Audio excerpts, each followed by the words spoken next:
Madame, Monsieur, bonjour, bienvenue dans votre émission Grand Témoin sur la plateforme Eventprod. N'oubliez pas de vous abonner pour ne rien rater de nos programmes. Bienvenue donc dans votre émission Grand Témoin, comme vous le savez. Nous y accueillons des experts reconnus, des figures emblématiques, des décideurs clés et autres acteurs du changement pour qu'ils partagent leurs analyses, leurs perspectives et leurs expériences sur les sujets brûlants qui façonnent notre Sénégal et notre Afrique. Nous recevons aujourd'hui un juriste fiscaliste de formation, passionné de politique, Babacar Bambaye. Bonjour. Bonjour Chérif. Merci. Merci pour l'invitation. C'est un plaisir pour moi d'être sur ton plateau. Pour la qualité de l'émission d'abord et pour les invités prestigieux qui m'ont précédé. C'est un plaisir de vous recevoir. Nous recevons donc le président de Conviction Bokk Gëm Gëm, ancien député Taxawu Sénégal à l'Assemblée nationale, passionné de politique parce que vous avez été biberonné dans un environnement où les dîners de famille avaient des airs de réunion politique. Chez les Mbaye, la politique est une affaire de famille depuis plusieurs générations et vous vous réclamez de gauche. Et votre souhait le plus ardent est d'assurer la relève de vos illustres aînés socialistes qui ont bâti la nation sénégalaise. En même temps, Babacar Bambaye, on ne peut pas vous considérer comme une jeune pousse parce que vous êtes plus âgé que le président de la République actuel, Bassirou Diomaye Faye, mais plutôt comme un jeune loup aux dents longues avec un appétit d'ogre. Vos avis sont tranchés, comme vos arguments sont affûtés. L'illustration en est l'explication que vous avez donnée à votre démission de Taxawu Sénégal de Khalifa Sall. La logique de Taxawu est terminée. C'est la fin d'un cycle. J'ai fini de vous citer. Depuis, d'autres comme Barthélémy Diaz et Babacar Mbengue, plus récemment, vous ont emboîté le pas. Ceux qui sont partis, je leur souhaite bon vent à tempérer Khalifa Sall en conférence de presse vendredi dernier. Ma question, comment expliquez-vous ce vide qui se crée autour de Khalifa Sall? Est-il un homme du passé? Je ne le dirais pas comme cela. Je pense que ce serait assez trivial pour un homme qui a autant donné, un homme qui est aussi généreux et qui, je le pense, a encore envie de donner. Sa particularité, c'est que c'est un jeune politique qui a été secrétaire général du Mouvement national des jeunes socialistes et qui a été responsabilisé, formé par un parti et qui a eu à occuper toutes les fonctions. Je pense qu'il ne peut pas partir sur une note comme cela. Je pense que Khalifa, c'est quelqu'un qui doit partir sur une note positive, qui doit former une génération, qui doit les accompagner, qui doit les encadrer. Ce qui s'est passé, comme je l'ai dit, c'est la fin d'un cycle. La plupart des gens ont toujours cru que Taxawu était un parti politique ou un mouvement politique. Or, Taxawu Sénégal n'a jamais été cela. Taxawu Sénégal a d'abord été une réponse politique à une situation donnée. C'était une coalition, Benno Siggil Sénégal, qui avait remporté les élections locales de 2009. En 2012, le président Macky Sall est arrivé et avait demandé à ce que Khalifa s'aligne sur sa coalition. Tout le monde se rappelle de la fameuse déclaration de Mbaye Ndiaye quand il disait que soit vous alignez ou on vous sort de la mairie. Khalifa avait discuté avec tous les maires qui étaient avec lui. Il leur a dit que nous avons fait un bilan, nous avons travaillé ensemble, nous avons été élus par une coalition. Il était important qu'on discute pour voir comment on réagit par rapport à cette situation-là. Tout le monde a considéré qu'il fallait faire une liste, d'où l'idée ou le nom de Taxawu Sénégal. C'était de préserver les acquis, préserver le bilan et continuer à être les paravents de cette grande ville qui est Dakar. Les Dakarois ont répondu massivement et bon an, mal an, Taxawu Sénégal est resté comme une organisation qui regroupe parce que dès le départ, vous aviez des gens de l'AFP, Pape Seck qui était maire, Babacar Mbengue qui est de l'AFP, Soham Wardini qui est de l'AFP. Babacar Mbengue qui vient de partir, ça c'était avant, mais aujourd'hui il y a un vide qui se crée autour de Khalifa. Quand vous dites qu'il ne doit pas partir, qu'est-ce que vous voulez dire exactement? Ça veut dire que Taxawu c'est fini, on doit l'arrêter, c'est ça? Taxawu, on doit l'arrêter dans le sens où c'est une plateforme politique où des gens de partis, diverses organisations sont ensemble, sans structuration, sans organisation. La situation que ça crée, c'est qu'à chaque fois qu'il y a des postes ou quelque chose à prendre, tout le monde est là. Mais quand il s'agit de se battre en tant qu'organisation, vous avez vu quand on a dû faire face à l'appareil du PASTEF, il n'y avait personne. Il y avait juste moi qui me suis sacrifié en tant que parlementaire ou Khalifa avec quelques solidarités. Où était l'appareil? Où sont tous ces gens qui sont des maires, qui étaient députés, qui étaient hauts conseillers? Je pense que cela montre que la politique actuelle se fait avec un appareil organisé qui a les mêmes objectifs, qui a les mêmes aspirations. Et Tahaou ne l'était plus. Mais justement, lui, il a compris parce qu'il parle de régénération, des gens descendent, d'autres prennent le train Tahaou, qui est toujours en marche malgré les secousses. Il annonce même le congrès en janvier. Aujourd'hui, c'est pour ça que j'ai dit que c'est important, puisqu'il y a d'autres jeunes qui sont là-bas, qui ont beaucoup de talent et qui méritent aussi d'avoir leur chance. Il était important pour nous, après ces élections, de ne pas faire le... Moi, j'avais voulu vraiment alerter sur ce qui s'est passé. Vous vous rendez compte que quelqu'un comme moi, j'ai fondé Convergence socialiste avec Barthélémy. J'ai cheminé avec lui pendant 2011 à Saint-Louis. Voilà, j'ai été candidat à des élections locales. À part Dakar, je suis le seul à pouvoir gagner un département. Vous vous rendez compte qu'on arrive à des élections législatives? Moi, je pars du postulat de base qu'on doit absolument avoir un parlementaire pour exister dans le débat public. Barthélémy qui a une condamnation, c'est-à-dire qu'il ne siégera pas à l'Assemblée, quelle que soit la configuration, pour dire que moi, je vais former un bloc générationnel, aller aux élections et envoyer à l'Assemblée d'autres jeunes de notre génération, beaucoup moins jeunes, beaucoup moins impactants politiquement, au nom du simple fait que lui, ça l'arrange de pouvoir dire qu'aujourd'hui, moi, j'ai été à la tête du pouvoir. Ça, vous ne lui pardonnez pas? Ça passe pas. Parce que je trouve que c'est totalement en déphasage, en porte-à-faux avec le contexte. L'élection de Diomaye Sonko doit être une leçon. La politique où nos partis ont tous été tués par des slogans vides comme la seule constante, on est là pour soutenir un homme, on se sacrifie pour un homme. Je pense qu'aujourd'hui, il y a une nouvelle jurisprudence qui est arrivée, qui est la jurisprudence Sonko Diomaye, et ça devait nous servir. Le plus important pour nous, c'est d'être une équipe, d'être une génération solidaire, de porter le même combat. Et ceux qui doivent être parlementaires le sont, ceux qui doivent être maires le sont, et ceux qui peut-être par le fait du destin sont appelés à occuper des fonctions beaucoup plus importantes, le seront. Mais penser que par soi et que pour soi, je pense que ce n'est plus acceptable en politique aujourd'hui. Aujourd'hui, donc, vous avez créé donc votre mouvement Conviction, Conviction Bokk Gum Gum. Mais si on élargit, on assiste à un émiettement des forces de gauche, un parti socialiste fractionné. Vous en êtes encore à l'illustration. Or, comme le dit l'adage,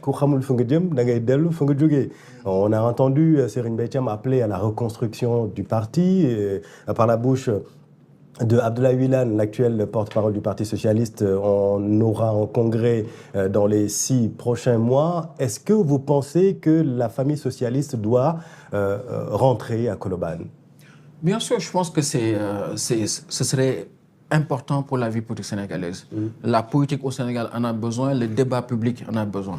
Puisque notre parti avait la particularité de mettre un point d'honneur à former ses militants, à former ses responsables. Nous avons une culture politique, nous avons une manière de faire de la politique que beaucoup d'entre nous n'ont pas abandonnée et qui fait aujourd'hui que, quelles que soient les années, quelles que soient les configurations, nous restons des gens qui ont un parti qui a eu à marquer le champ politique sénégalais. J'aime bien la phrase de Mélenchon quand il dit que l'ADN de la gauche, c'est l'unité. Et partout dans le monde, vous voyez la gauche a explosé parce qu'on ne sait pas être unis. Vous allez en France, vous avez le cas du Nouveau Populaire. Vous allez aux États-Unis où le Parti démocrate n'arrive même plus à s'agir, n'arrive même plus à créer des leaders. Donc c'est une crise qui traverse toutes les familles de gauche du monde. Nous n'avons plus cette aptitude à appréhender les problématiques de notre temps. À être proche du peuple. Tout simplement. Vous prenez le cas du Parti démocrate aux États-Unis où le Parti démocrate n'ose même plus affronter certaines thématiques comme la position des États-Unis face à Israël. Ce qui fait qu'aujourd'hui, sur des États clés où il y a plus de musulmans, le Parti démocrate n'arrive plus à les gagner. Vous allez en France où le Parti socialiste a voté une loi comme le mariage pour tous, dans un pays où maintenant un prénom sur toi est un nom à consonance musulmans. C'est vous dire à quel point ils sont en porte-à-faux. Nous, c'est parce que pour des questions de poste, pour des questions d'ambition, notre parti a explosé. Donc, partout, c'est le même défi. Et aujourd'hui, je pense que c'est aux leaders, c'est aux responsables de tous se mettre à l'esprit que nous n'existerons dans le champ politique que si nous avons la capacité à nous recréer et à être une force vraiment qui pèse. Et une force qui pèse, ce n'est pas une multitude de petits mouvements, c'est un grand parti de gauche reconstituer, repenser. Et je pense que nous devons tous faire un mouvement synchronisé vers cela. En tout cas, moi, je pense que ce serait très important pour le champ politique. Dans le contexte sénégalais, vous pensez à une union de la gauche? Parce que ce n'est pas seulement le Parti socialiste. Hein. On va aller chercher PIT, LDNPT. AFP. C'est vraiment un appareil qu'il faut créer. Il ne faut pas être naïf. Il faudrait... Aujourd'hui, dans le cadre d'une élection présidentielle, ce serait bien qu'on pense à avoir un seul candidat. Je pense que si on arrive à créer un leadership nouveau qui accroche les Sénégalais, je pense que ce serait suffisant pour aimanter toutes les forces autour d'un projet, autour d'un socle d'idées. Je pense que, en tout cas, nous jouons tous notre survie politique. La situation politique a tellement changé. Moi qui assume mon appartenance politique, la plupart des jeunes qui aujourd'hui arrivent en politique me disent non, nous on ne se reconnaît plus en ça, ces partis-là sont finis, pourquoi tu nous parles de Djiboka, de Tanor? Pour eux, c'est l'ancienne politique. J'ai discuté avec un jeune du PASTEF qui me dit, il m'a fait un reproche. J'ai répondu, il me dit, écoute grand, moi je m'intéresse à la politique depuis Sonko. Donc pour eux, nous, on est déjà un ancien monde. Donc c'est à nous de nous repenser et c'est une exigence. La politique, c'est une affaire d'appareil, c'est une affaire d'idées, c'est une affaire d'opinion aujourd'hui. Et je pense que nous avons intérêt à faire ce travail-là. Moi, je suis convaincu que nous avons notre place à faire valoir. Comme vous l'avez dit, nous avons créé cette nation, nous avons créé cette république. Quand on quittait le pouvoir en 2000, on avait dit aux Sénégalais, après des années d'ajustement, après des années d'efforts, nous avons laissé les comptes au vert. Le président qui était arrivé avait dit que nos ennuis d'argent sont terminés. On avait une haute administration financière. Après 20 ans de libéralisme, qu'est-ce qu'on a? On a des comptes qu'on nous dit qu'ils sont truqués, on a un déficit qui explose, on a un endettement qu'on ne maîtrise pas. Nous avions réussi à tenir nos finances. 25 ans après 20 ans de libéralisme, le bilan, il est là, il est affligeant. Aujourd'hui, si on se permet d'avoir 20 ans de PASTEF, je pense que ce sera la fin du Sénégal. Donc nous avons notre mot à dire dans ce qui se fait dans ce pays-là. Nous avons notre pièce à apporter à l'édifice et je pense qu'il ne faut surtout pas avoir de complexe. Vous parlez d'ancien monde. Aujourd'hui, ce qu'on peut constater, pour paraphraser Gramsci, l'ancien monde se meurt et le nouveau tarde à naître et entre les deux, les monstres surgissent. Ma question, c'est est-ce que entre ces deux mondes-là, les gauches au Sénégal sont réconciliables ou pas? Vous le croyez vraiment? Oui, bien sûr, bien sûr. Si on se met à l'idée d'avoir la même conviction, c'est que le Sénégal a besoin de nous. Le Sénégal a besoin de notre culture politique. Le Sénégal a besoin de notre culture d'État.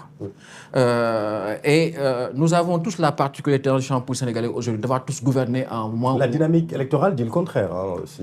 Oui, pour l'instant, puisque les leaders qui sont en avant n'accrochent pas, peut-être la manière dont ils expriment leurs convictions n'accrochent pas, mais tout ça, c'est l'effort qu'il faut faire.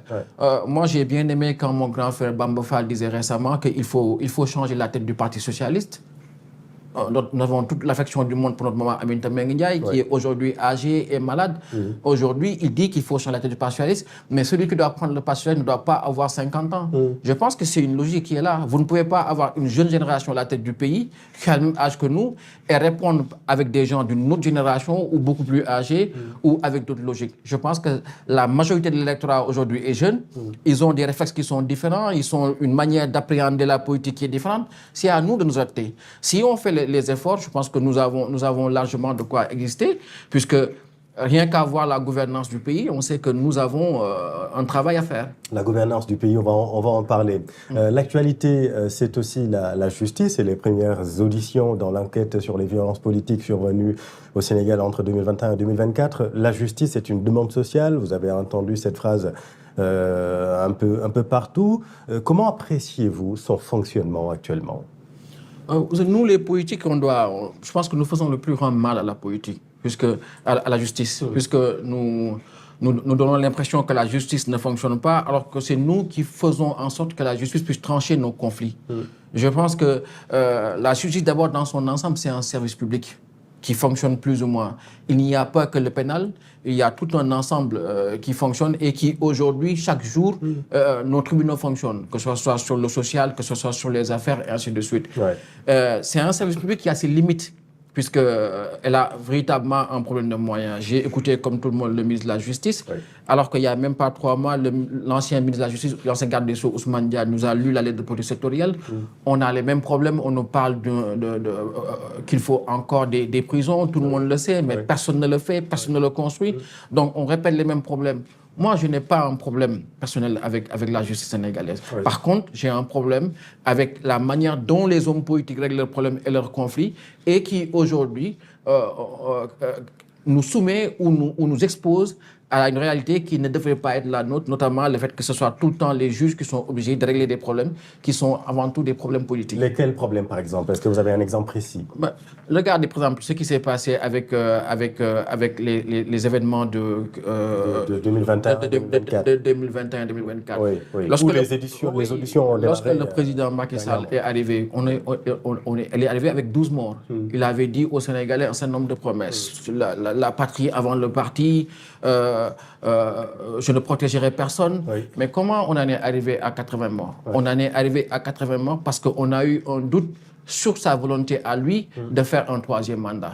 La preuve, dès qu'il a dit aux Sénégalais que je me retire, que je ne fais pas de troisième mandat, les choses sont estompées. Donc, si on n'avait pas eu le ni oui ni non qu'on a eu, si on n'avait pas eu certains choix qu'il a eu à faire, notamment autour de certains leaders politiques comme Khalifa à un moment ou Karim à un autre moment, toujours à travers la justice, ou comme on l'a tenté avec Ousmane Sonko, je pense qu'on n'en serait pas là. Oui. Je pense que la faute principale revient aux acteurs politiques qui répètent les mêmes erreurs, qui recréent les mêmes scénarios, et au bout du bout, on pense que c'est la justice qui ne fait pas son travail. Or, c'est les hommes politiques qui ne sont pas à la hauteur des enjeux du moment ou du temps. Oui. Vous parlez du président Macky Sall, vous pensez que la responsabilité lui incombe? Mais le président Macky Sall a fait le plus grand mal à notre pays. D'abord, il a déstructuré le champ politique. Lorsqu'il est arrivé, je pense qu'il avait une planification précise autour de 3 mandats, ce qui n'était pas admissible. Quand il a attaqué Karim Wade sous l'angle de la CREI, tout le monde s'est levé pour dire « Vous avez fait revenir, Monsieur le Président, un outil qui n'est pas bon.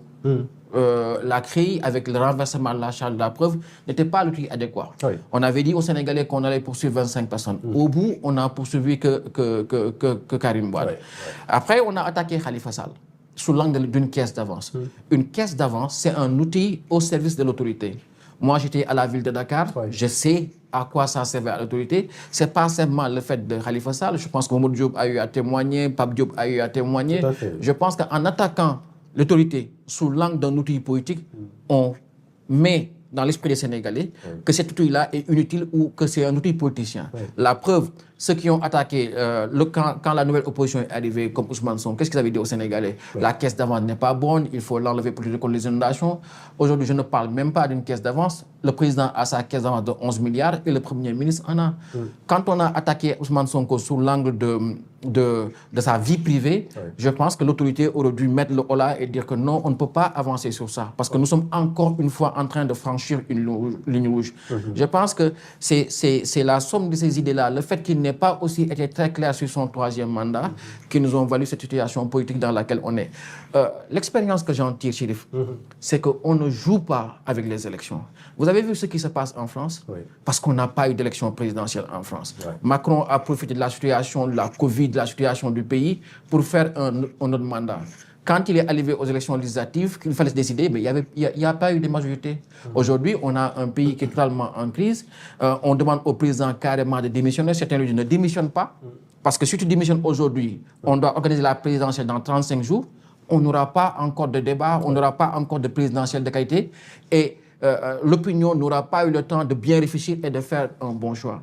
La situation dans laquelle nous sommes aujourd'hui dans ce pays, c'est parce qu'à un moment, nous n'avons pas laissé les Sénégalais faire le choix, en laissant à tout le monde la possibilité d'être candidat. Sinon, on n'aurait pas eu un Premier ministre qui peut se mettre à la tribune et toiser le président comme il a eu à le faire hier, ou un Premier ministre qui est plus représentatif ou qui est beaucoup plus populaire qu'un président. On est un peu dans une situation qui est difficile à comprendre. Et c'est le fait d'élections présidentielles tronquées. Je pense que c'est la succession de ces idées de Macky Sall qui, aujourd'hui, nous met dans cette situation-là. Et il a une responsabilité, sa responsabilité est totalement engagée. On va revenir sur le moment politique que nous vivons au Sénégal parce que c'est également intéressant, mais restons sur la justice. C'est pas seulement les événements qui se sont déroulés entre 2021 et 2024. Actuellement, on parle beaucoup de la reddition des comptes, que certains doivent rendre gorge, ce sont des termes que l'on entend. Il y a des dignitaires politiques qui sont emprisonnés. Je vais prendre par exemple le cas de Farba Ngom. Que vous inspire cette dynamique qui est enclenchée également par le parquet national financier? Oui, on ne peut que s'en féliciter pour avoir été parlementaire au moment de l'installation du parquet financier. Qui remplace la CREI. La CREI. Tous les acteurs politiques l'ont réclamé. C'était dans tous les programmes. Nous voulions un parquet financier pour beaucoup plus de transparence. D'ailleurs, moi, je me rappelle lors de l'installation, ma principale préoccupation, c'était de dire est-ce qu'il y aura suffisamment de moyens? Oui. Quand je dis suffisamment, est-ce qu'il y aura suffisamment de chambres pour que les instructions aillent vite? Est-ce qu'il y aura suffisamment d'experts? Parce que l'expérience qu'on a eue avec le cas de Karim Wade, c'est qu'il faut des financiers purs, il faut des fiscalistes purs pour pouvoir être à même de bien juger ces procès-là. Aujourd'hui, ce parti est là et en train de faire son travail. On ne peut pas être contre. Ce qu'on peut demander, par contre, c'est le respect de la présomption d'innocence, avec tous ces rapports qui sont en train de fuiter, notamment au niveau du CENTIF, ou tous ces dossiers qui sont au niveau de la rue, et le respect du procès équitable. Je pense que nous ne sommes pas là, nous ne pouvons pas reprocher à ce régime-là de faire ce travail-là. Ce que nous pouvons leur demander, c'est de respecter la dignité humaine et le procès équitable, notamment certains accusés comme Farba Ngom qui sont malades et qui ont été confirmés par des experts que leurs conditions sanitaires les exonèrent du séjour carcéral. Donc, c'est ces situations-là qu'on peut dénoncer, mais pour l'instant, le parquet fait son travail. Et aujourd'hui, on a d'autres acteurs qu'on ne connaissait pas trop et qui sont en train de faire un travail que les Sénégalais vont devoir intégrer. C'est comme ça qu'une société avance. Aujourd'hui, quand je prends le cas du CENTIF, c'est comme ça qu'une société avance, c'est comme ça qu'une société va avancer vers la transparence absolue.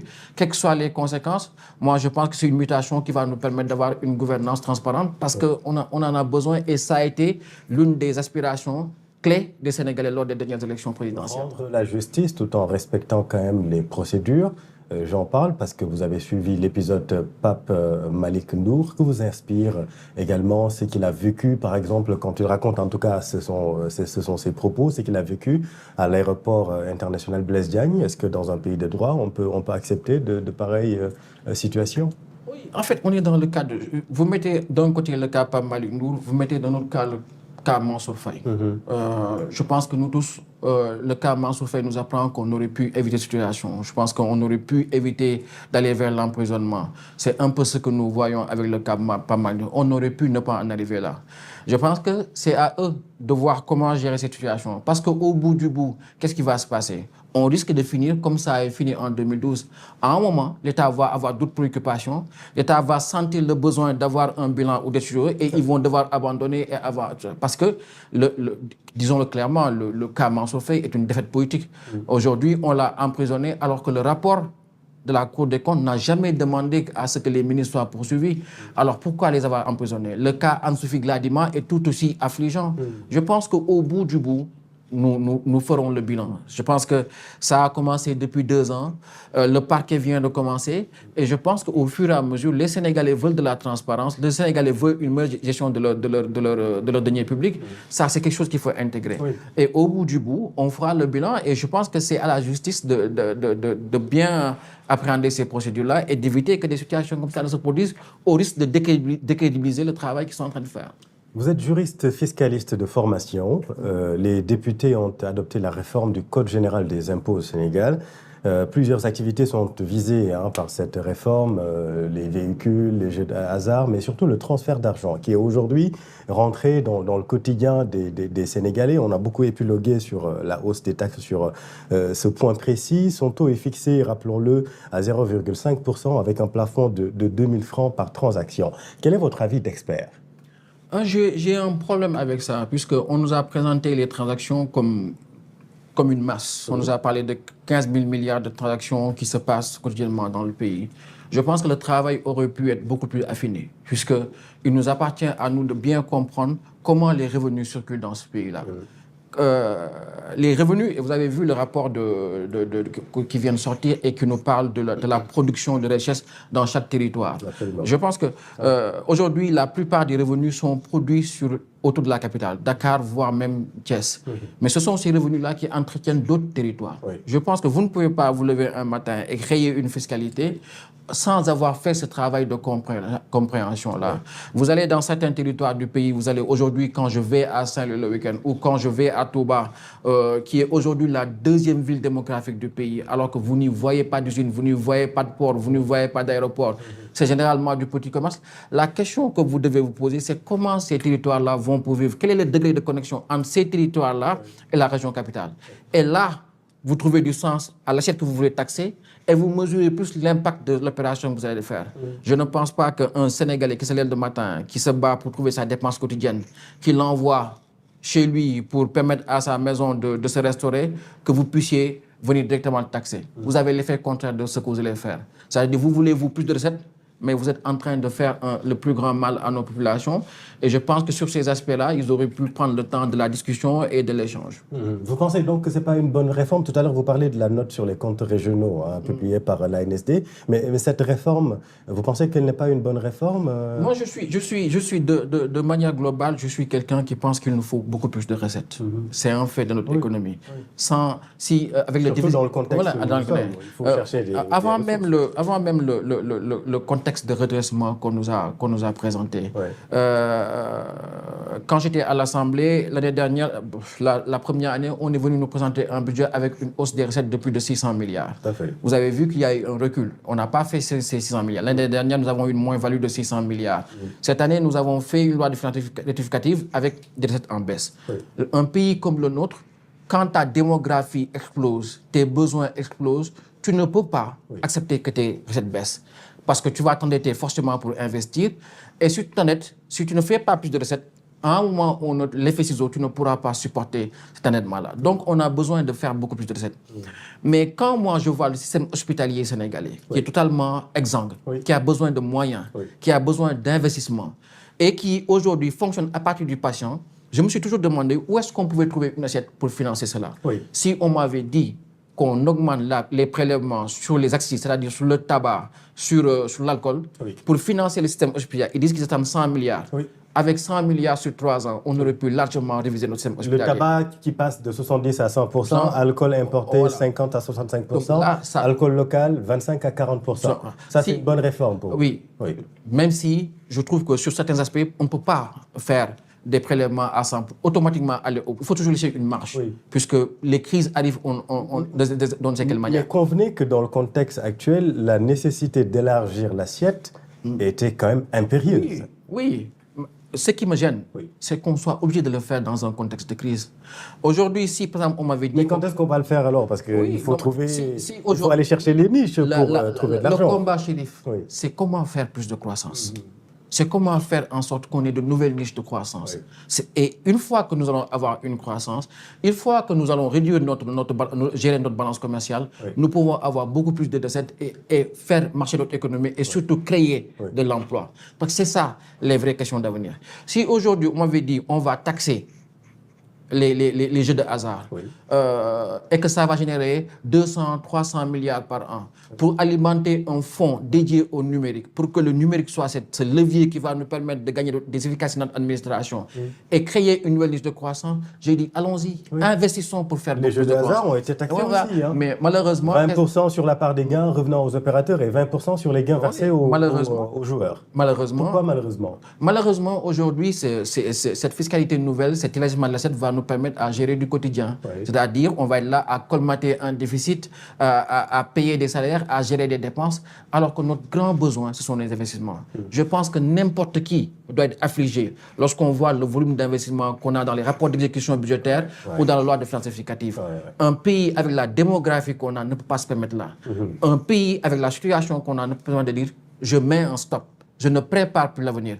Et c'est pour ça que ça m'inquiète, parce que je ne peux pas accepter, moi, qu'on puisse dire on a un mandat de 5 ans qui était un mandat d'espoir, qui va se transformer en mandat de transition, qui va se transformer comme un mandat où on met un stop sur l'avenir du pays, alors qu'on était sur quoi qu'on puisse dire, sur un canevas. Je pense que c'est autant de choses qui nous inquiètent. Quand je vois la fiscalité qui va mettre sur le foncier, sur la taxe rurale, sur les taxes topographiques, mais quand est-ce que les collectivités locales vont avoir des ressources conséquentes? Chérif, au moment où je te parle, les collectivités territoriales n'ont reçu ni leur PACASEN, ni leur fonds d'équipement des collectivités territoriales. Ce sont les premières victimes de la crise financière qu'on a. Quand est-ce qu'on va avoir un développement territorialisé? Le PACASEN qui était un programme dédié aux collectivités territoriales. Quand est-ce qu'on va avoir un développement territorialisé si on n'arrive pas à trouver beaucoup plus de revenus aux collectivités territoriales?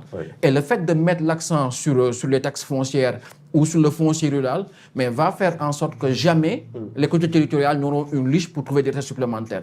C'est sur ces éléments-là que moi, je suis un peu dubitatif, mais sur le besoin d'élargir l'assiette, moi, vous prêchez encore... C'est une nécessité. C'est une nécessité. Totalement. Et les 50 francs que monsieur et madame tout le monde laissent à l'État lors d'un transfert, est-ce que aussi ça ne peut pas se comprendre dans un contexte où tout le monde doit mettre la main à la poche, comme l'explique le gouvernement? Tout le monde a besoin de faire des efforts.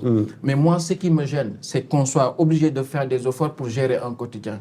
J'aurais préféré qu'on fasse des efforts pour préparer l'avenir. Oui. Puisque c'est ça nos défis du moment, c'est ça nos besoins pour l'avenir. Nous avons tellement de défis qu'on ne peut pas se permettre de dire que, écoute, nous, on est là pour payer les salaires, on est là pour gérer des écoles. Juste un exemple, Chérif.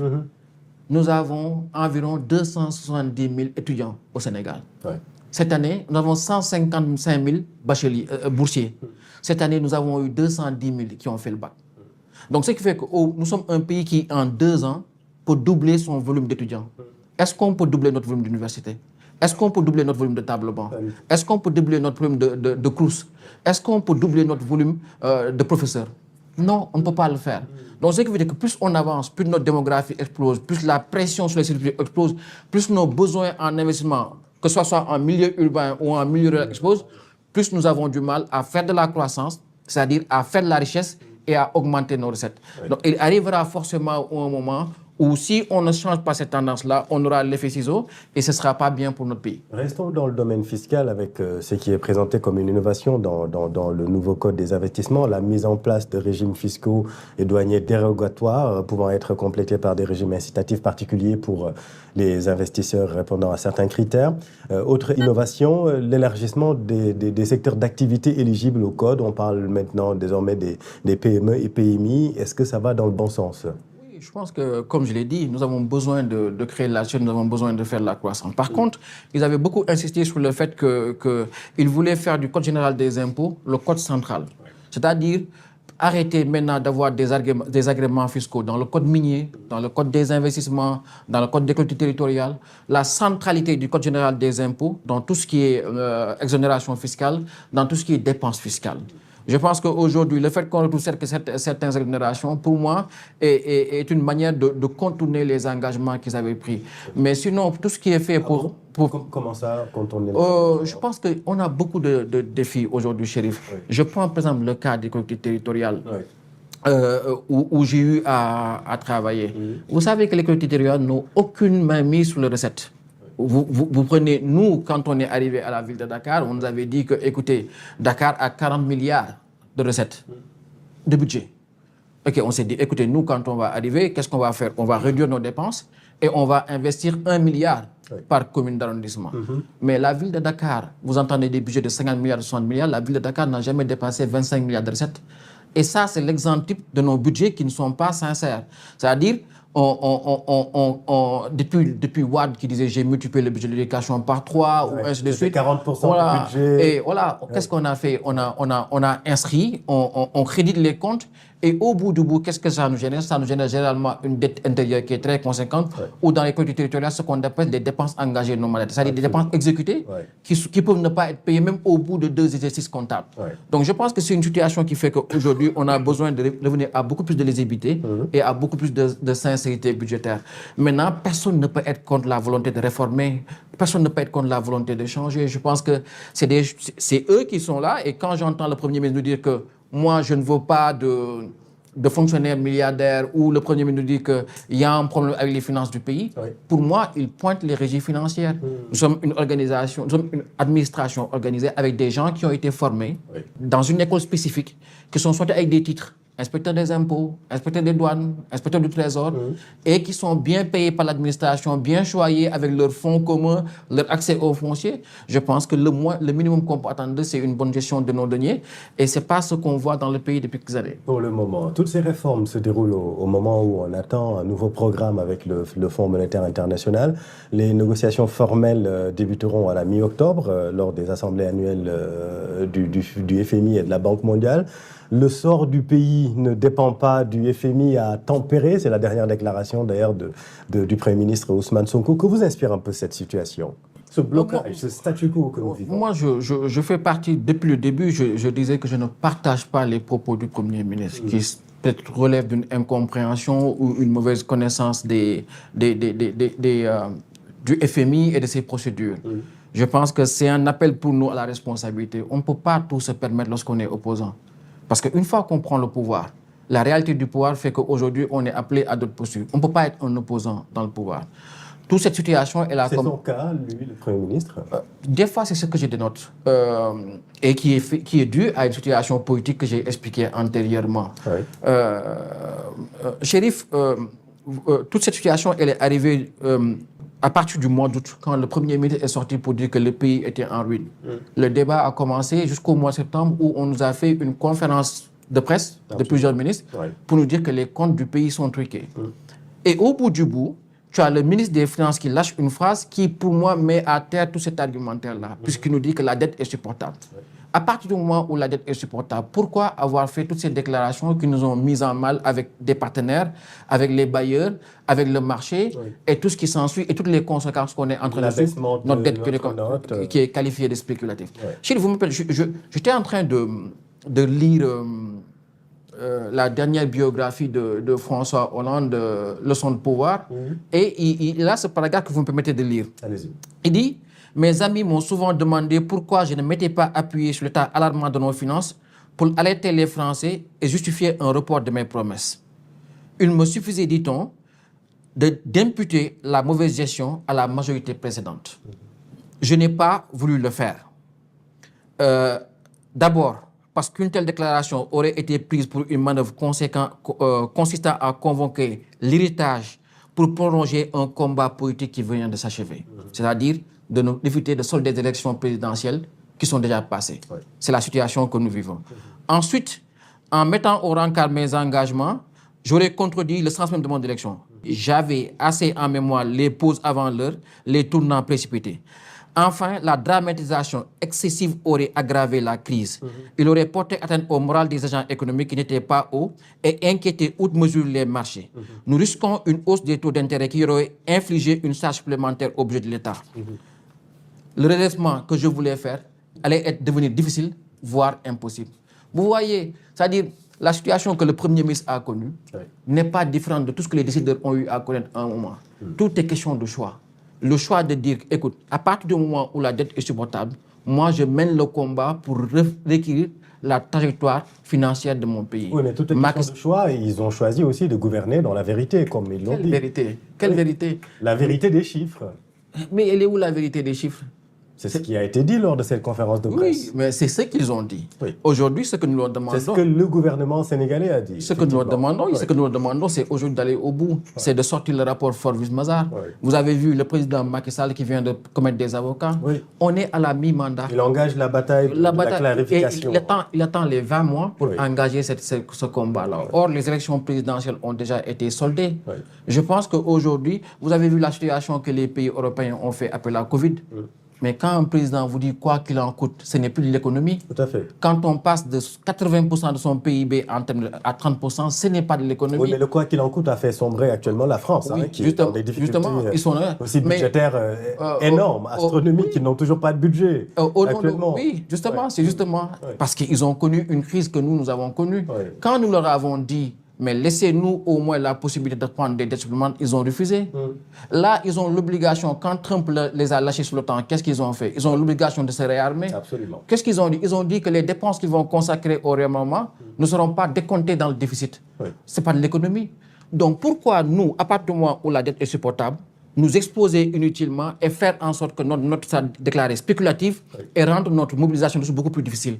Je pense qu'à partir du moment où le constat était fait, on aurait pu mobiliser les acteurs économiques, mobiliser le pays et avancer tout en ne cherchant pas à nous exposer inutilement, puisque aujourd'hui, la situation économique elle est ce qu'elle est, elle est difficile pour les Sénégalais, c'est difficile pour le pays, et on part de quoi? On part d'un Premier ministre qui nous disait que le FMI n'a jamais développé un pays, à un président qui nous dit qu'il faut que le FMI accélère le pas pour qu'on sache sur quel pied danser.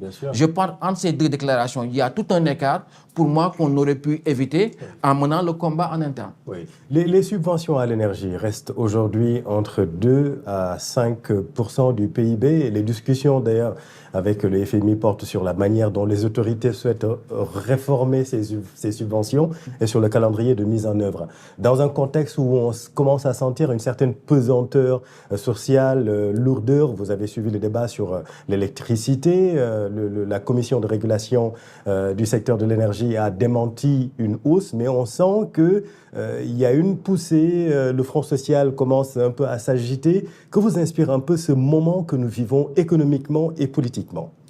Moi, je suis quelqu'un qui est fondamentalement contre la levée des subventions. Parce qu'au bout du bout, la question qui se pose, c'est la question de la redistribution. La redistribution assure l'équité sociale, surtout pour un pays comme le nôtre où on a une croissance qui est totalement exsangue.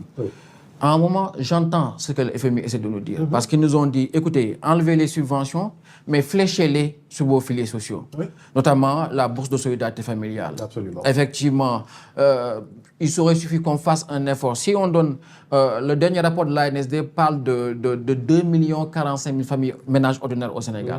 Si vous donnez 200 000 francs à 1 million de ménages, vous êtes à 200 milliards.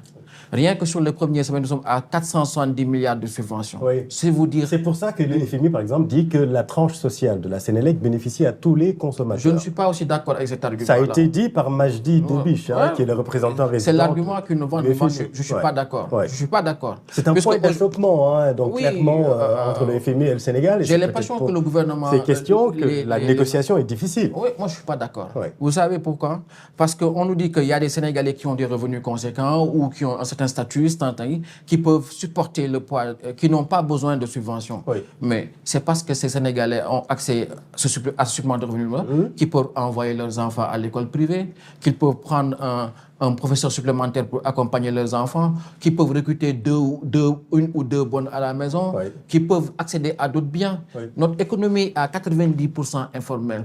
D'où viennent tous ces Sénégalais? Mais que doit faire l'État? Parce que la suppression des subventions, c'est une des conditions. Tout à fait. Rappelée depuis très longtemps par le FMI, et on sait qu'un programme soutenu par le FMI, un programme soutenu par le FMI a un effet catalytique. Il permet d'avoir des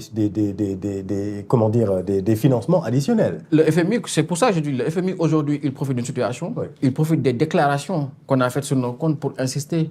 Comment le président Macky Sall a fait pour toujours refuser cela? Parce que la situation est là. On est une économie. Regardez, aujourd'hui, on a fait notre dernier rapport d'exécution budgétaire. Nous sommes à 12% de croissance. C'est-à-dire, hors pétrole-gaz, nous étions à 3-4%. C'est un motif d'inquiétude. C'est-à-dire qu'aujourd'hui, notre béquille économique, c'est le pétrole et le gaz. Absolument. Et on n'en profite pas réellement. Pas réellement. En tout cas, pas pour le moment. Pas pour le moment. Dans un temps proche, dans quelques années, on va en profiter. Par exemple, lorsqu'on aura fini de payer ce qu'on doit outside, ou quand le gas to power sera effectif. Tout le monde s'accorde à reconnaître que le gas to power sera très déterminant pour notre économie. Si on arrive à faire baisser le coût de l'énergie, on veut glisser de 110 francs à 60 francs. Je pense que ce sera un tournant. Je pense qu'en termes de perspective, il y a de réels motifs d'avoir de l'espoir. Et je pense qu'on doit s'inscrire sur cette conduite-là. C'est pour ça que je considère qu'on n'avait pas besoin de certaines déclarations. Aujourd'hui, il nous fallait traverser cette situation-là, faire en sorte que nos leviers classiques de croissance fonctionnent, notamment l'agriculture. Et ça doit nous inquiéter parce que le secteur primaire est en repli. Le gouvernement a fait des efforts. Ils ont mis 120 milliards la première campagne agricole. Ils ont mis 120 milliards la deuxième campagne. Je pense qu'on doit s'interroger pour savoir pourquoi ce secteur-là, qui séquestrait notre croissance avant, surtout qu'on a eu une bonne pluviométrie, revienne à sa meilleure performance. Même si le secteur tertiaire est le secteur qui crée de la richesse. Toujours aussi dynamique, qui fait en sorte qu'on ait encore nos 3% de croissance. Je pense que nous devons poser la réflexion. Avant, on arrivait à avoir 6%, on montait vers les 2 chiffres sans avoir le gaz et le pétrole. Comment se fait-il que notre croissance soit atrophiée aujourd'hui? Je pense que c'est une réelle interrogation qu'on a. Heureusement qu'on a le pétrole et le gaz. Maintenant, tout le travail, c'est de retrouver cet équilibre-là entre une bonne croissance qui avance, qui augmente comme on a eu à le faire. Déjà, en 2023, nous étions revenus à 4% de croissance. Même pendant la Covid, nous avions réussi à faire 1% de croissance. Donc, il faut reprendre. Et je pense que nous devons nous donner du temps. Le temps de reprendre nos esprits, le temps de retrouver une trajectoire économique. La situation, on sort de plusieurs crises. Autant eux, les pays européens, sont en crise, Aujourd'hui, ils sont passés de la Covid. Après la Covid, ils ont eu la guerre en Ukraine. Après, il y a eu l'arrivée de Trump. Nous aussi, on subit ces crises. Donc, nous n'avons pas eu le temps de refaire notre économie. Nous avons une crise démocratique qui nous a valu 2 ans de bataille. Ça a été dur. Donc, donnons-nous un peu de temps, retrouvons nos équilibres et travaillons à assainir notre économie, notamment en retrouvant notre trajectoire sur les finances publiques. Tout ça pour dire que donc la dramatisation, pour reprendre cette partie de Hollande, la dramatisation a été excessive. Excessive. Moi, je considère que c'est pour ça que ce paragraphe-là m'a beaucoup frappé. Je pense qu'il ne fallait pas en faire autant. Pour la bonne et simple raison que la dette est soutenable. Nous n'avons pas de défaut sur le marché. Nous arrivons à payer nos salaires. Mais ça, c'est ne pas dire la vérité aux Sénégalais, comme l'a martelé Bassirou Diomaye Faye et le président et le Premier ministre Ousmane Sonko. Vous savez, les Sénégalais ont fait un choix fort. Si les Sénégalais ont été aussi déterminés à changer, c'est parce qu'ils ont cru en nos discours. C'est parce qu'ils ont convaincu que le pays pouvait changer rapidement. Même s'il y a certaines facilités du langage, comme quoi qu'au bout de 2 mois, on va changer le pays, mais au moins les Sénégalais ont fait le choix du changement. Quand vous avez demandé la confiance aux Sénégalais, ils vous l'ont accordé à plus de 130 parlementaires. Mais ce dialogue-là, cette confiance-là, ce pacte-là qu'ils ont avec le peuple, on aurait pu continuer ça et je pense que les Sénégalais n'ont jamais resigné quand on leur a demandé de faire des efforts. Ça a été vrai du temps des ajustements structurels, ça a été vrai à chaque fois qu'il y a eu crise. Pourquoi ça a autant explosé? C'est parce qu'à un moment, on a abusé lors de la Covid, enfermer les Sénégalais sans justification, faire de fausses rapports, de fausses déclarations, mais à un moment, quand ils n'en peuvent plus, mais ils ont explosé. Mais quand vous rendez la situation du pays tellement compliquée, mais il arrive un moment, il va y avoir un ras-le-bol citoyen et ça rend la gouvernance impossible. On en est loin quand même de ce ras-le-bol citoyen. François Hollande aussi a une phrase magique, il dit qu'en politique, c'est irrationnel de ne pas intégrer l'irrationnel dans sa réflexion. Bon, pour financer la SND, donc la stratégie nationale de développement, le gouvernement cherche à mobiliser en tout cas les ressources. Là, on frappe vraiment à toutes les portes. Et un 3e emprunt obligataire par appel public à l'épargne a été lancé, incluant cette fois la diaspora. Que pensez-vous également de ce mécanisme ? C'est un outil de financement qui est intéressant que moi, personnellement, je ne peux pas critiquer. Je vous ai tout de suite dit aujourd'hui, quand on est arrivé à la ville de Dakar, la situation qu'on a trouvée. La première chose qu'on a eu à faire, on est allé voir la Banque mondiale. On a fait cette stratégie d'amélioration de la ville de Dakar, qui a été fait avec un partenaire qui s'appelle le PPF sous la supervision de la Banque mondiale. Et un document préfacé par Vera Songwe et Khalifa Sall, et qui était le levier pour aller chercher des financements. Puisqu'il nous faut toujours investir pour faire plus de revenus, c'est ce que j'ai dit. Nous, on voulait même faire un système d'information géographique, parce que je vous donne juste un exemple. Vous voyez Dakar comment ça explose en termes de construction. La ville de Dakar n'a même pas 3 milliards sur le foncier bâti. Parce qu'on ne gère pas nos ressources. C'est la Direction générale des impôts et domaines qui fait l'assiette et c'est la Direction générale du Trésor. On a eu à faire quelques emprunts. On a la difficulté du marché. Par exemple, avec l'Agence française de développement, on a eu un emprunt constitutionnel pour avoir 40 000 points lumineux à Dakar. C'était 6 500 000 €. On avait eu un emprunt constitutionnel avec la BOAD. Il fallait faire la voirie à Dakar, puisque les chantiers de l'ANOCI nous avaient laissé beaucoup de poches. C'était un emprunt constitutionnel qui n'était pas très cher. Mais on a eu recours aussi au marché bancaire local et qui était très cher. Par exemple, quand vous empruntez sur 2 ans pour faire les feux rouges à la banque islamique, c'est 7%, c'est 8% et c'était trop cher. C'est pour ça que nous, on avait eu l'audace de dire qu'en tant que collectivité, en tant que mairie, nous allions être la première mairie à faire un municipal bond. C'est-à-dire à aller emprunter sur le marché obligataire local.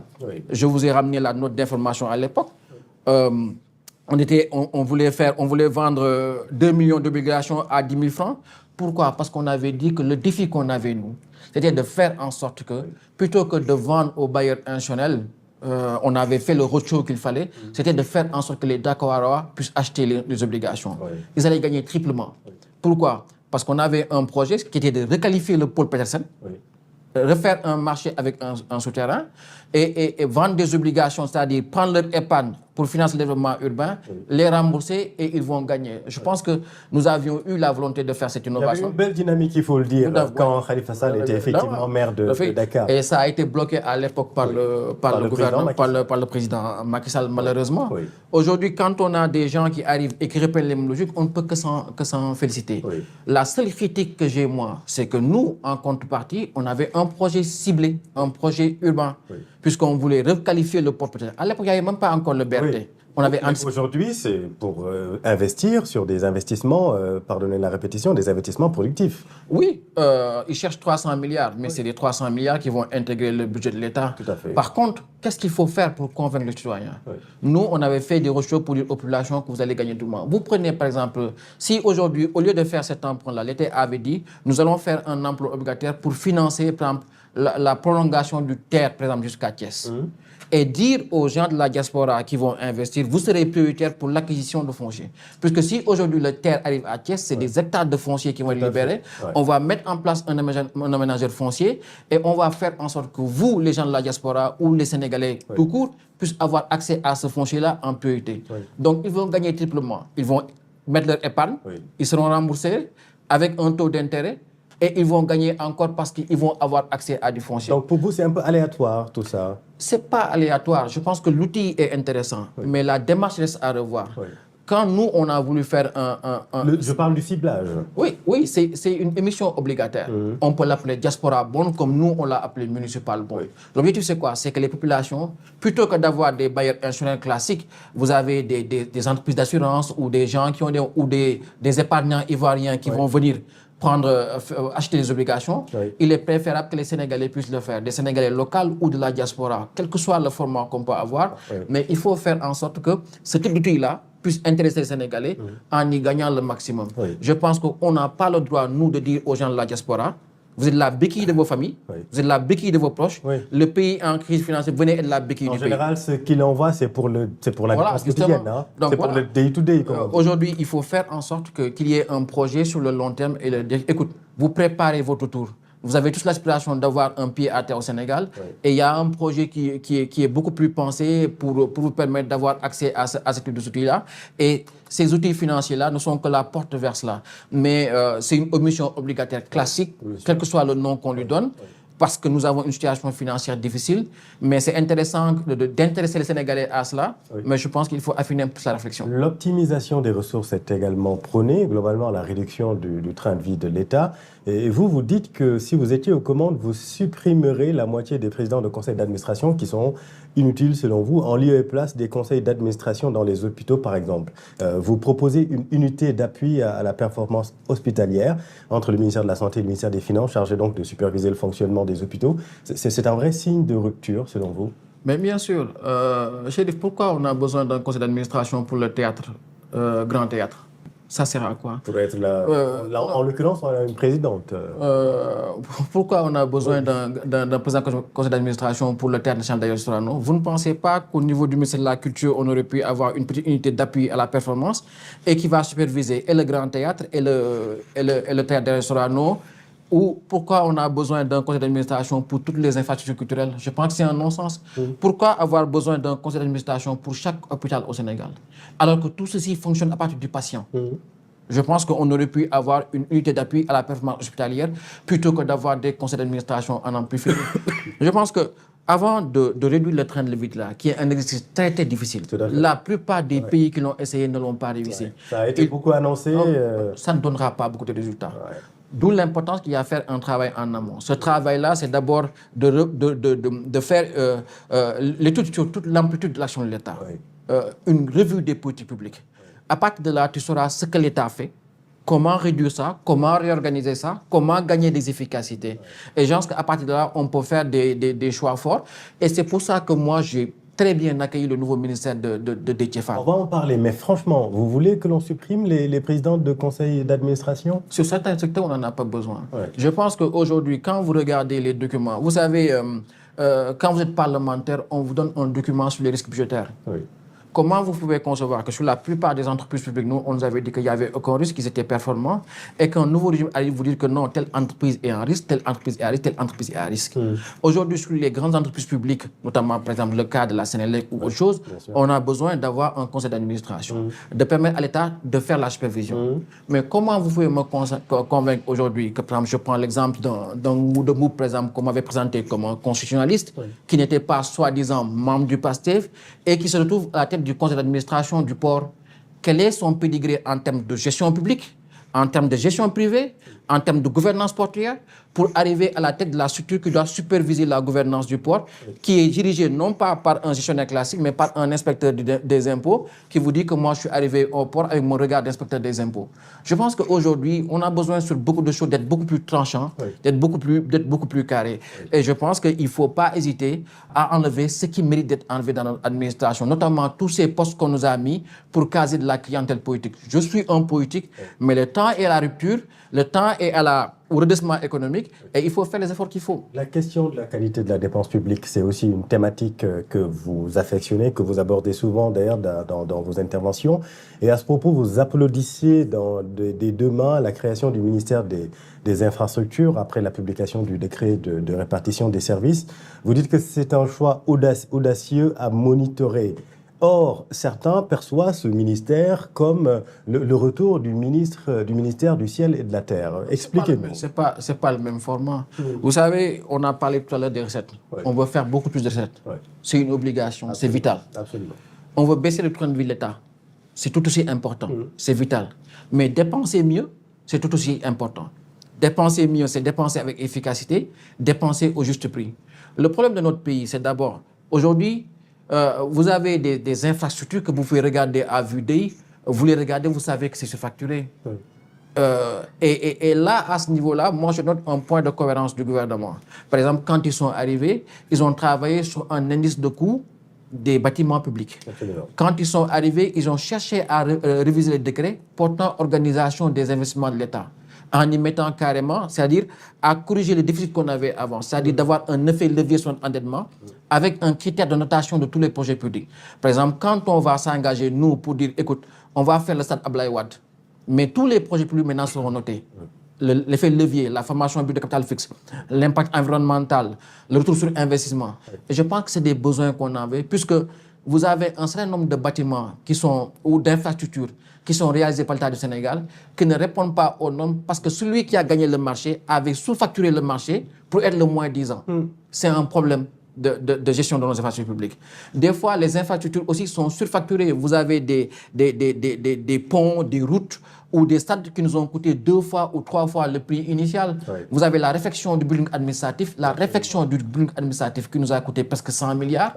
Alors que la construction de plan Massalikul-Jinane nous a coûté 20 milliards. Donc, c'est des problèmes qu'on avait. Nous avions besoin maintenant de faire ce travail-là. Et pour vous, ce ministère dirigé par Déthié Fall peut régler le problème? D'abord, rappelons quand même que dans ce ministère, on y trouve la cellule de passation des marchés, cellule de coordination de contrôle. On y trouve également des directions générales, des constructions des palais et autres édifices, des constructions du ministère de l'Intérieur. Trop embrasse mal étreint quand même. Est-ce qu'on ne risque pas d'avoir un problème de pertinence? On avait fait le choix de mettre une direction des infrastructures ou de construction de chaque ministère. Pourquoi? Parce que ce qui était assez affligeant, c'est le décalage qu'il peut y avoir entre l'exécution budgétaire et l'état du bâtiment. Vous avez le stade de Sédhiou ou tant d'autres édifices qui sont construits dans ce pays qui sont à 30%, 40% de réalisation, alors qu'ils ont été payés à 80%. Je pense que c'est tout aussi affligeant. Maintenant, le fait de tout mettre dans ce même ministère permet d'avoir de la cohérence. Y compris les filets sociaux. Ça aussi, les filets sociaux ont été remis. On a remis de la cohérence au ministère de la Famille et des Solidarités. Parce qu'on avait un ministère de la Famille et des Solidarités, un ministère de la Santé et de l'Action sociale. L'action sociale a été transférée au niveau du ministère de la Famille et des Solidarités. Ils ont ramené l'hygiène publique à la santé et toutes les constructions des ministères et infrastructures ont été centralisées autour d'un seul ministère. Ça permet beaucoup plus de lisibilité. Qui regroupe aussi le PUMA, le PUDC. Bien sûr. Alors, le PUMA, le PUDC, ou par exemple Promoville, qu'est-ce que ces projets-là faisaient dans un ministère de développement communautaire? Vous prenez un projet Promoville, projet de modernisation des villes, mais on a un ministère de la décentralisation. Vous avez un projet comme PUDC qui construit des routes, des chantiers ou des routes secondaires qui étaient dans un ministère distinct du ministère des Transports ou du ministère de la décentralisation. Je pense qu'on a un retour de la croissance. C'est rare des domaines sur lesquels on peut faire en sorte qu'on gagne beaucoup plus d'efficacité. Par exemple, vous prenez le secteur secondaire, l'industrie. La stratégie du gouvernement, c'est quoi? La stratégie du gouvernement, elle est articulée autour des chaînes de valeur qui sont basées sur les agropoles, les agropoles qui sont articulés autour des futurs pôles territoires. Oui. Vous ne pouvez pas avoir un ministère qui met tout ça en cohérence. Oui. Par contre, sur les infrastructures, oui. Moi, j'aurais bien aimé maintenant qu'on pousse un peu plus l'audace. Je rêve, moi, Chérif, de ce grand ministère de l'employabilité. À partir du moment où il n'y a plus de construction au niveau de l'éducation, de l'enseignement supérieur, qui sont consacrés sur le cœur des métiers, je ne vois pas pourquoi on ne peut pas avoir un ministère de l'éducation, de l'enseignement supérieur et de la formation professionnelle. Puisque notre grande problématique, c'est comment former des jeunes compétents, comment former des jeunes adaptés au marché du travail et comment faire en sorte que les jeunes sortent du milieu scolaire avec un métier, avec une perspective d'emploi. Justement, un mot sur l'emploi. La dernière enquête sur l'emploi de l'ANSD révèle que le taux de chômage élargi au deuxième trimestre de 2025 passe de 21,6 à 19%. En revanche, le taux de NEET, ce sont les jeunes que vous parliez tout à l'heure, est de 32,8%. Les jeunes de 15 à 24 ans qui ne sont ni en éducation, ni en emploi, ni en formation. Quelle lecture faites-vous de ces résultats? Et qu'est-ce qu'on va faire de ces jeunes-là? Tout à l'heure, vous me disiez qu'on est loin d'une situation où tout peut se passer. Oui.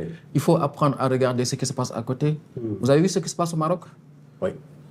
Vous avez vu ce qui se passe au Maroc? C'est 2 millions de jeunes qui sont des nets, c'est-à-dire qui ne sont ni formés, qui n'ont ni emploi. Qu'est-ce que ces jeunes sont en train de dire? Oui, vous êtes en train de nous vendre le Maroc avec le port Tanger-Méditerranée. Vous êtes en train de nous vendre le Maroc de la Coupe d'Afrique. Vous êtes en train de nous vendre le Maroc de la Coupe du Monde. À Agadir, vous nous avez construit un stade que vous qualifiez d'œuvre d'art. Nous n'avons même pas de clinique, nous avons des femmes qui meurent encore. Et des jeunes salaires pour dire à l'État, nous voulons départ du Premier ministre. Qu'est-ce que nous voulons? Nous voulons plus d'argent dans l'éducation et la santé. C'est une transformation exceptionnelle.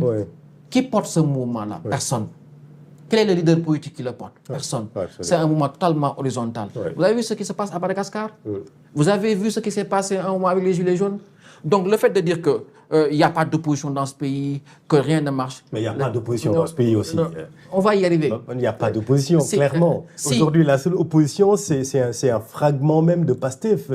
Et à chaque fois que la tête de l'exécutif réagit, c'est parce qu'il y a des membres de PASTEF, des militants qui se rebellent sur le net. Mais en réalité, votre discours n'est pas audible aussi, Babacar. On n'est qu'à 20 mois de gouvernance. C'est le standard qu'on donne à un pouvoir. Ils viennent d'arriver, ils n'ont même pas fait 2 ans. Au contraire, pour moi, je pense que ce mandat-là est trop ardent pour un régime qui vient de s'installer. Et l'erreur, c'est de cibler l'opposition en disant que forcément... L'exemple que je vous cite montre que lorsque la population a des récriminations à faire, elle n'a pas besoin de l'opposition, elle n'a pas besoin de force vive, elle n'a pas besoin de guide. Elle arrive un moment où les gens s'organiseront eux-mêmes pour porter leurs revendications quand c'est difficile. Et ce sera des collectifs comme Nyon Lang ou d'autres collectifs qui vont naître et qui ne vont pas attendre les politiques. Je reviens un peu, c'est pour ça que je dis qu'il faut pousser l'innovation un peu plus loin. Nous n'avons que 10% de jeunes qui quittent le cycle fondamental pour aller au niveau de la formation professionnelle. Alors que nous mettons beaucoup d'argent dans la formation professionnelle. Nous avons les centres de formation professionnelle, nous avons les ISEP qu'on a mis en place, nous avons les ENO qu'on a mis en place. Mais comment faire pour avoir un circuit scolaire beaucoup plus adapté? Le fait de mettre la formation professionnelle au niveau de l'éducation ou de l'enseignement supérieur va permettre d'accompagner les jeunes et de le prendre, de le pousser à faire un choix à partir du BFM. À partir du BFM, de dire que ce garçon-là ou cette jeune fille-là, il peut continuer son circuit académique parce qu'il est performant, parce qu'il est bon en sciences, on peut l'orienter vers les circuits techniques, ou parce que ça ne va pas, il faut l'orienter vers les circuits professionnels.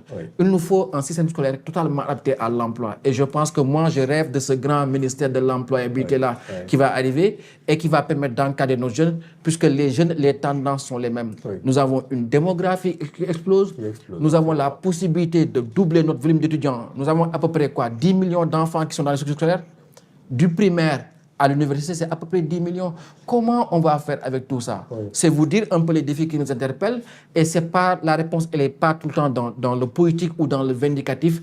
La situation du pays est sérieuse. Oui, vous craignez ce qui se passe actuellement au Maroc où depuis le 27 septembre, effectivement, il y a une certaine jeunesse dans plusieurs villes d'ailleurs qui réclament des réformes dans le secteur de l'éducation, par exemple. Je trouve ça exceptionnel, je trouve ça intéressant à voir, surtout que le détonateur, il est ici. Ce sont les réseaux sociaux. Absolument. Je pense que ces jeunes-là, ils communiquent à travers des circuits qui sont fermés. Ce parti-là qui arrive est arrivé avec les réseaux sociaux. ça a été intéressant au moment de la prise du pouvoir. Mais après, qu'est-ce qu'on nous offre aujourd'hui? C'est des jeunes qui se bagarrent, qui s'insultent à outrance. C'est des jeunes, la Minudar ou Kopeti Nindi, des jeunes au pédigré qui ne nous accrochent pas forcément. Je pense qu'il va arriver un moment où les Sénégalais vont se dire, est-ce que c'est ça qu'on a choisi? Est-ce que c'est ça le problème? Ils sont des militants politiques. Mais ils sont mis en paravent. Pourquoi? On va peut-être pas les maîtriser. Ils ne sont même pas capables de parler de leur projet, parler de l'avancement du pays. Je pense qu'ils auraient dû être en mesure de mieux défendre leur projet, de mieux le restituer. Vous en prenez un, demandez-lui pourquoi le ministère de l'Éducation est configuré comme il est. Aucun ne répondra sur ça. Certains m'ont même critiqué, moi, en me disant qu'on ne sait pas si tu es un opposant ou pas, parce que tu considères que le ministère de l'Éducation est bon. Je le considère comme bon. Parce que vous prenez mes vidéos à l'Assemblée. J'avais dit au ministre de l'Économie, vous devez travailler sur la qualité de la dépense publique. Et aujourd'hui, quand je vois un effort qui est fait, je le salue. Parce que je rappelle aux gens que beaucoup nous demandent, vous êtes dans l'opposition ou vous êtes au pouvoir. Mais nous, on était dans l'opposition.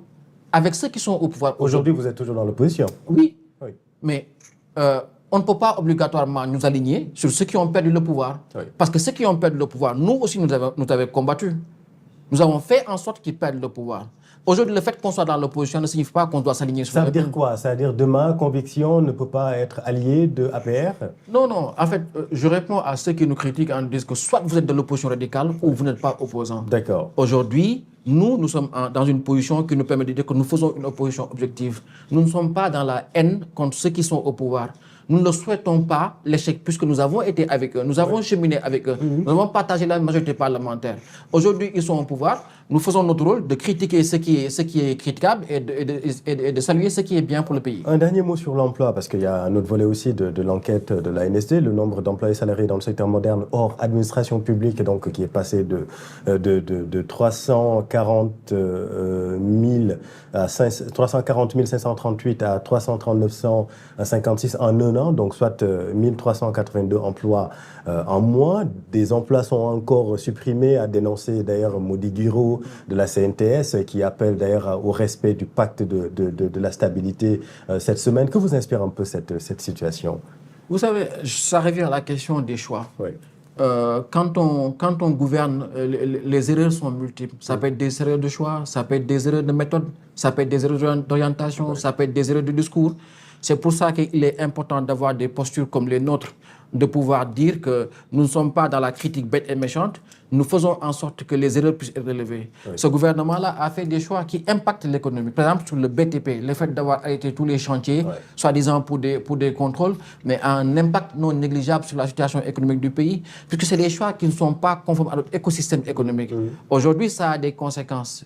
Aujourd'hui, on a envie d'avoir la feuille de route du gouvernement pour nous dire quand est-ce que ça va s'arrêter, quelle est la perspective, à quel moment le gouvernement va changer d'orientation sur ce secteur-là, puisque les conséquences, elles sont là, elles sont tangibles. Absolument. Nous avons un ministère de la Famille qui est là. J'ai envie maintenant de les entendre sur qu'est-ce qu'ils vont faire pour... Vous me parlez tout à l'heure des subventions, de ce que nous faisons, de la redistribution.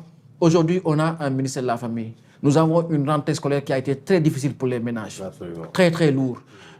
Quel est maintenant le type d'aide qu'on peut faire pour appuyer les familles? Comment on peut transformer notre société à partir de ce socle qu'est le ménage, qu'est la famille? Je pense que tout ceci est question de réforme et question de choix. Les choix qu'ils ont eu à faire sur l'économie, manque de lisibilité, ont un impact négatif sur l'économie aujourd'hui, puisque le chômage augmente, mais le bonheur intérieur brut des Sénégalais est très très impacté puisque la situation du pays est difficile et nous ne cesserons jamais de sonner l'alerte et de faire le warning pour le gouvernement pense à dire, contrairement à ce que le Premier ministre dit que le Sénégal n'a aucun problème, il y a des problèmes.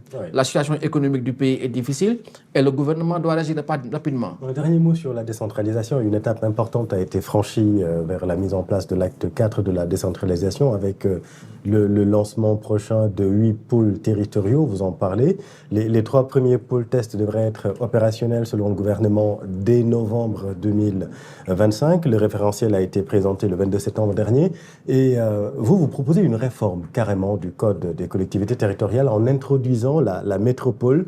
Pour vous, Thiès, Mbour et Dakar doivent constituer une seule ville. Expliquez-nous cette proposition. Moi, ce que j'appelle on a déjà parlé du rapport. Vous prenez Dakar et Thiès, 60% des richesses sont produites à Dakar. Vous avez le gouvernement qui a fait une cérémonie pour nous présenter le pôle territoire capitale comme, et en nous disant qu'on ne peut pas penser la capitale isolée du territoire. Je pense que ce n'est pas la bonne approche à avoir, puisque la capitale, c'est la porte d'entrée et la porte de sortie. Aujourd'hui, vous exploitez le fait de la Falémé, elle sortira automatiquement par le port de Dakar ou le port de Ndayane.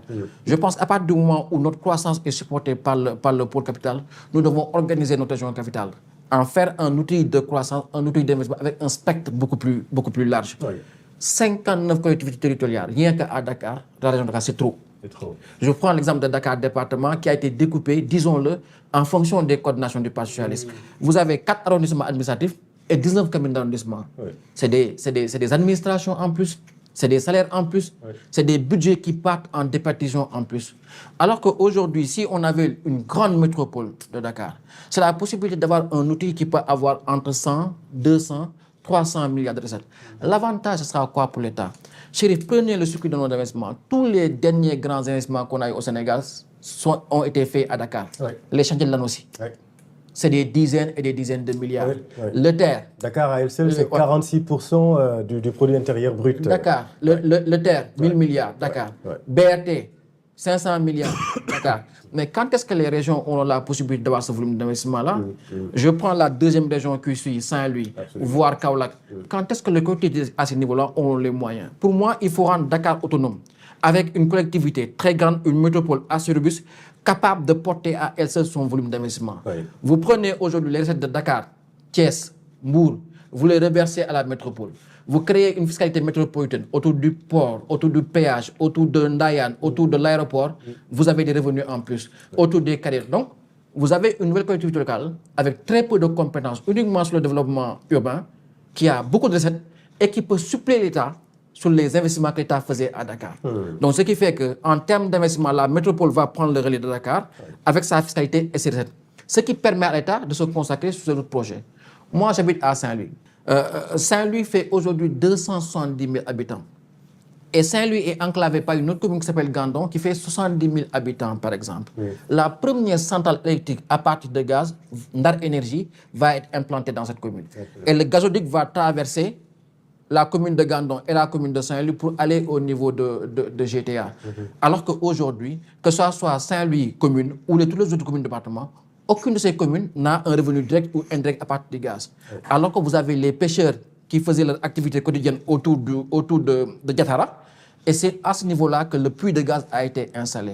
Comment faire pour que Saint-Louis, qui sera la première ville à habiter une centrale électrique, puisse être la ville qui sera portée par cette économie du gaz-là, à partir de GTA, à partir de Ndar Énergie, à partir de la Cité de l'énergie et à partir de tous les projets qu'on peut développer autour du gaz. Comment on peut faire pour que Kaolack ou Fatick, le territoire du Sine dans son ensemble, puisse être aligné à partir de Sangomar. Sangomar, on attendait 11 millions de barils. Nous sommes à 17 millions de barils. Aujourd'hui, vous dites à Sangomar ou à Woodside, il faut accompagner la ville de Kaolack à hauteur de 10 milliards par an, c'est des revenus en plus. Vous demandez à BP d'accompagner Saint-Louis à hauteur de 10-15 milliards par an, c'est des revenus en plus. C'est peut-être pour ça que le gouvernement veut renégocier les contrats, on sait jamais. Non, en fait, juste pour... Il renégocie parce qu'il considère qu'on a été lésé. Mais moi, je parle de l'ingénierie territoriale. Je pense qu'on doit avoir des collectivités territoriales beaucoup plus robustes. Un territoire comme le Sénégal ne peut pas avoir 500 collectivités locales. C'est trop. Macky Sall est arrivé en disant que je vais faire la communalisation universelle. OK. Je vais créer les départements. Les départements n'ont pas marché parce qu'on n'a pas su leur trouver une fiscalité.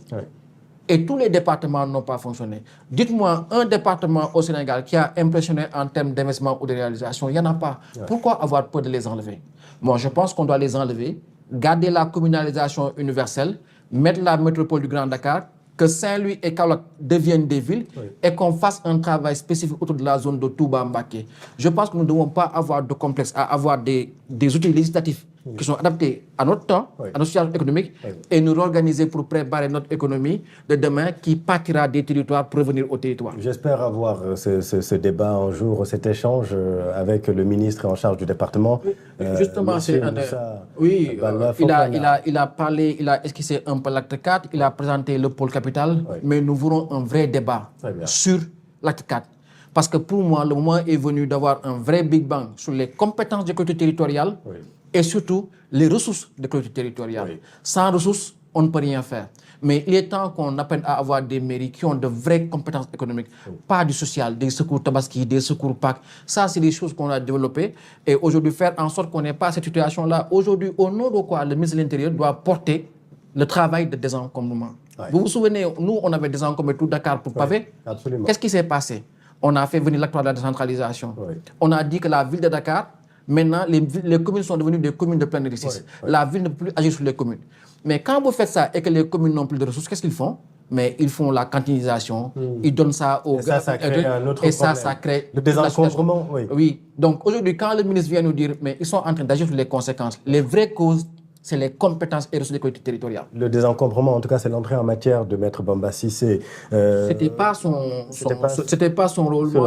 Il faut pas aller plus vite que la musique. Je pense qu'avec l'acte 4, si on avait repensé les compétences des collectivités territoriales, les ressources, on ne peut pas désencombrer sans impliquer les mairies. La situation, vous avez le spectacle hideux que Bilal Diatta nous a offert.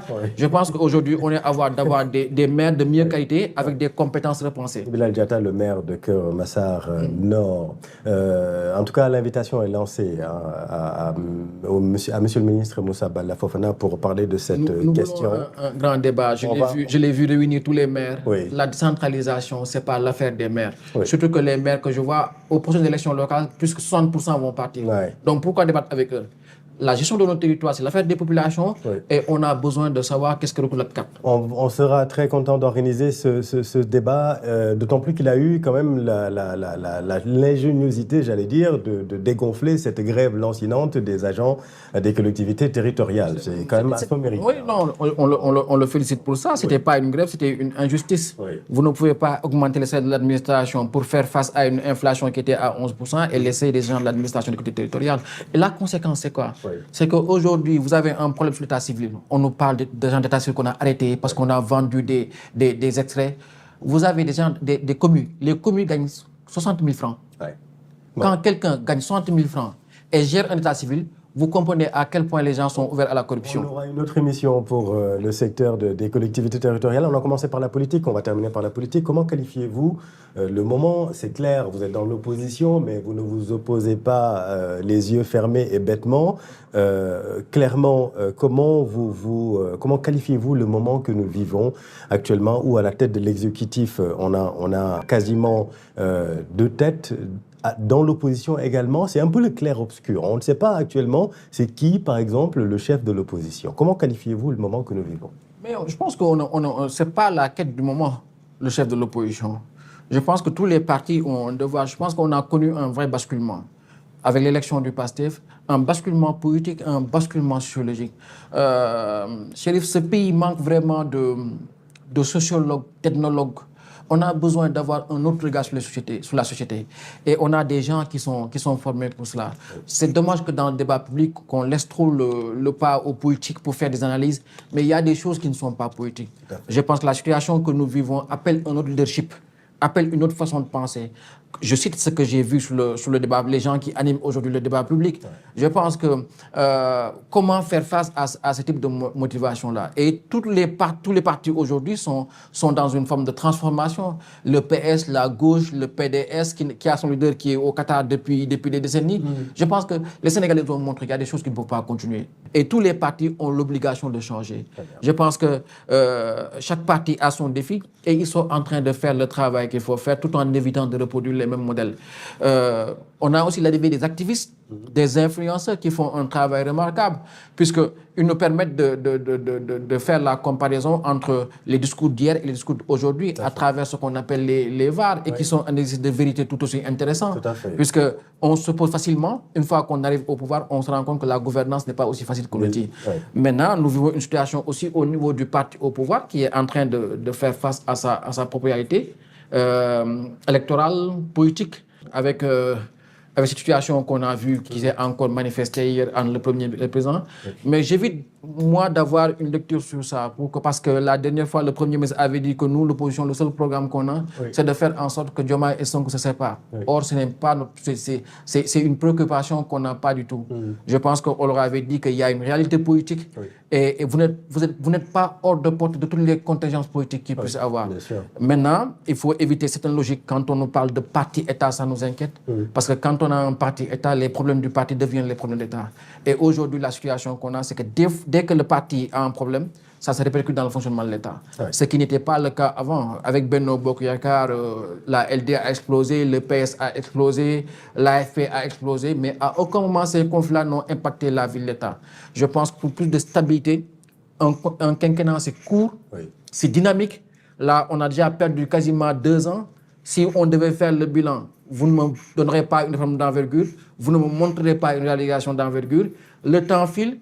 Et il ne faudrait pas qu'au bout, qu'on puisse nous dire que ce mandat, il a juste servi comme l'un de Walid l'a dit, rien que la judiciarisation du mandat et de réponse, c'est archi faux. Parce qu'au bout du bout, il y aura des millions de naissances, il y aura des millions de besoins qui vont arriver et le temps perdu ne se rattrape jamais, surtout dans la gouvernance d'un État. Merci beaucoup, Babacar Bambaye. Merci, Chérif, merci pour l'invitation. C'est toujours un plaisir de parler du pays qui est en train de bouger.